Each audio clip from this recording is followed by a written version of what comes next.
Welcome to this new Flight Simulator update movie. It's here, the first beta release of Sim Update number 14, and unluckily, it already introduced an issue where you could experience some issues when you're buying some content from the marketplace. So be aware of that, as Sobos also aware of that and is investigating it currently. But what has been fixed? Well, first of all, there are some new content slash features. First of all, there's the HC vectoring bug fixes, right now assigning the correct clearance when the first two waypoints were one over the other. And there's another one which fixes an issue where the new vector and clearance every time the user asks the HC for a new vector. That also has been fixed. Uh, the other one is the HC now clears a step to the next altitude sometime before arriving at the previously cleared altitude rather than once arrived at the previously cleared altitude, right? That means, okay, in this case, in some scenarios where you were cleared for a specific area or I would say airspace, then it would directly say, hey, you need to climb to this. And it looks like that they now build in some poles as it looks like. Then they added some new functionality specifically for the flight plan. And that has the name flight plan assistant setting. That's in the HC menu in the user experience assistant settings. And you can now do two things. You can set it to active. In that case, it means that the HC will set the active runway and approach for departure and arrival airport based on the user flight plan or the settings in the world map, right? So I would say you could, of course, plan your flight, right, using SimBrief and then select a specific runway. Although you might do that more with with the world map, right? The world map is the built-in functionality where you can schedule your flights and you can select a specific runway and they can use the drop down to select the specific arrival route and also the specific arrival runway which you want to land on. And when you choose activate now, it will use that one as the, let's say, active runway for both takeoff and, say, departure as well as the approaches.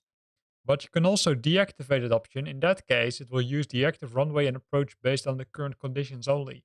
So it looks like that this is a little bit more realistic, although I'm not 100% sure about that. So please let me know what you think about this option. I think it's pretty cool. Then we've got some general bug fixes. First of all, there's the HC that was mixing voices in localized languages. Well, I would rather hope that they, I would say, fix that the HC will keep continue talking because that's something I experience a lot. That stops talking. Then there are, of course, are some performance optimizations for long flights, as well as some other localization bugs in the flight sim.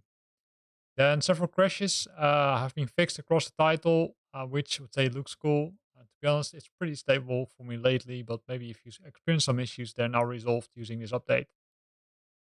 Then the marketplace, there's they fixed an issue where the wish list would not sort properly in a marketplace. So it's a new fix. That's cool. And for the online part, that you can now see a box section at the top of this thread. A fixed an issue of players not seeing each other in multiplayer mode. That was a nasty one. Then for navigation and traffic, they announced the HC phraseology. Some of the improvements include remove the word for in the altitude change requirements, and they eliminate the requirement to include the altimeter settings in the takeoff clearances. It looks like that there's more being fixed, but they are specifically calling out these two. Then the weather. First of all, there is an issue fixed where the wind from a malformed meter was incorrectly read, as well as the snow and ice coverage accuracy has now been improved in live weather. Going to the cockpits, the G3000 and G5000, there's only one fix for that one, or for those two, I should say. They fixed an issue where the removing an airway entry lag from the flight plan could sometimes corrupt the flight plan. And in the G1000 NXI, they added support for the hardware keyboard with a new AS100 control underscore pad underscore H events. So it makes you, I would say, makes it possible by controlling the aircraft using the keyboard, but also specific events which are being sent by the keyboard keys. And they fixed an issue where removing an airway entry lag from the flight plan would sometimes corrupt the flight plan, right? And this is something we do see a lot, right? If they fix something in a G3 and 5000, they will also fix it for the G1000. Then going to the aircraft. First of all, there's the general section where you can see that they fix several things, like an issue that could cause the state of the avionics circuit dependent features to be toggled on and off, where no market beacon or marker beacon circuit was present. And then there's a specific fix for the P51 and some other ones like the T6 and another or a lot of not one but multiple ones for the P51D and the L39. So these are like more to the, I would say, GNS, right, where you could cause or could experience some issues, but only for these aircrafts, right? Then they improved the aircraft simulation stability, right? That's, I'll say, also mentioned in the general section. So that's cool. So several aircrafts, but mainly I would say the aircrafts based on the types. I do think it's mainly the aircrafts which are used in the Reno air races, but I would say that's cool. Then if we look at the bottom part of this list, right, the contact points compression on some kind of roof, bridge, cave, arch, etc. was fixed, and the aircraft registration can no longer be lowercase. The payload station weights that are set via SimConnect are now properly displayed in the weight and balance toolbar panel. So the bottom ones are, I would say, for all the aircrafts, and I would say the top ones are mostly for the Reno Air Races aircrafts. Then we've got the external HUD, right? To minimize the HUD can now display more than 8 engine power values. That's cool because they added some aircraft with more engines, right? Where they experienced some issues with because it wouldn't show up. And the helicopters, there's an anti-stall protection is now disabled for the helicopters. So that's cool. Then the 747 and 787, they fixed multiple things, the weight and balance, an operational center of gravity margin is now considered now to avoid extreme center of gravity values when loading the aircraft. They fixed the sim, the ATC specifically. It will now know about your planned cruise altitude and will assign you a flight level accordingly. That's cool. And they made some changes to the checklist, right where there were some bugs in the checklist, which could contain closed loop items, would sometimes be skipped when entering the checklist, as well as the fixed flaps checklist items being completed before the flaps reach the selected position. Then for the 787, there are some electronic flight bag issues fixed, especially support clearing of the TOW field, as well as some error messages which would show up, adjust the brightness and fix the spelling errors. For the 747, the reverse fuel transfer will now not stop once started mid-flight. So all kind of cool things, mainly due in the EFB, but also some I would say nice fixes.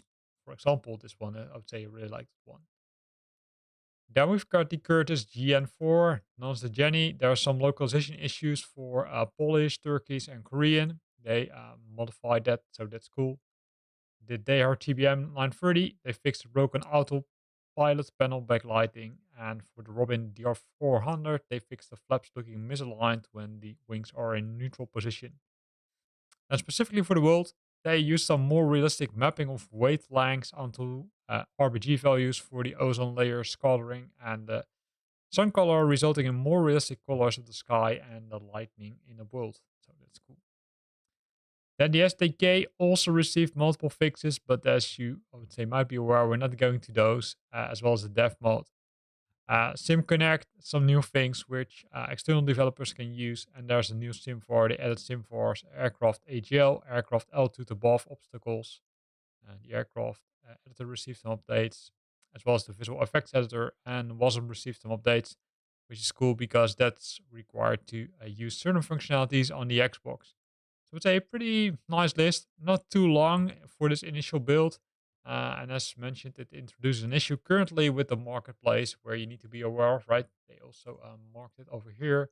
If you go to the item over here, they're saying, hey, they are aware of users who are using this sim update number 14 beta, that they might, I would say, experience some issues when completing marketplace purchases. But hey, that's it, right? That's, I would say, the risk of being part of the beta. So here ends this video where we looked at the release notes of the first beta release of Sim update number 14, which is scheduled to be released somewhere in the coming weeks. So let's see when the next build will be available. And if it will be available, I will, of course, post a new video about it. Here ends this video. I hope you liked it. If you liked it, then consider to use the like button. If you got questions or comments, then feel free to post them in the comment box below. And if you want to stay up to date about new videos I'm posting, then make sure that you're subscribing to my channel. Thanks for watching and see you next time.